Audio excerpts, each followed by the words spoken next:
দাওয়াত ও তাবলীগের আজকের এই ঘটনার জন্য দিলের মধ্যে অনেক কষ্ট লাগছে। আজকে আমরা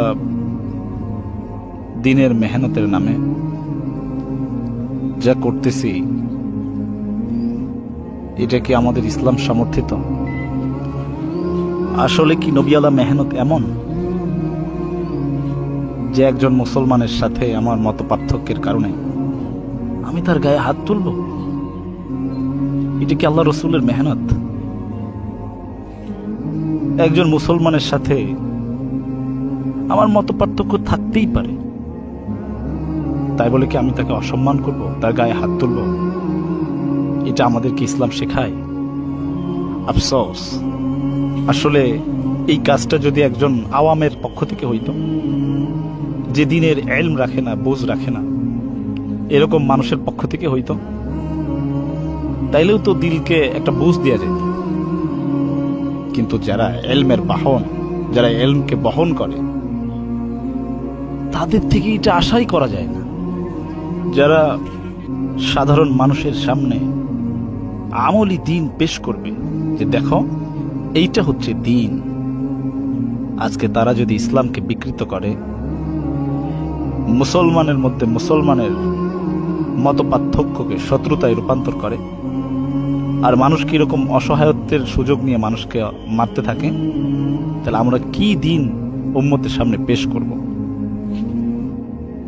আমরা কি এই দিন প্রতিষ্ঠা করার জন্য সংগ্রাম করছি? আমরা কি এই দিন চাই যেখানে একজন মুসলমান আমার মতের সাথে নামিল হওয়ার কারণে সে আমার হাত থেকে রেহাই পাবে না? এই দিন চাই আমরা বাংলাদেশে?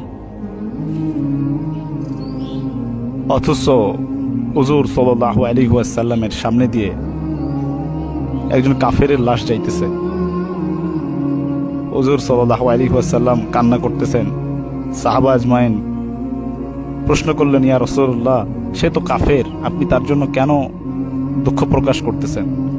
হুজুর সাল্লাল্লাহু আলাইহি ওয়াসাল্লাম বললেন, দেখো, আমি নবী মুহাম্মদ সাল্লাল্লাহু আলাইহি ওয়াসাল্লাম দুনিয়াতে জিন্দা থাকা অবস্থায় আমার একজন উম্মত কালেমা ছাড়া দুনিয়া থেকে চলে যাইতেছে।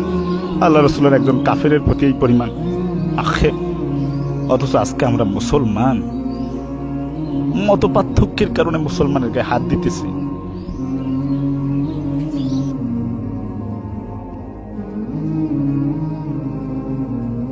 দেশ ও জাতি আমাদের ওলামাদের থেকে এমন আশা করে না।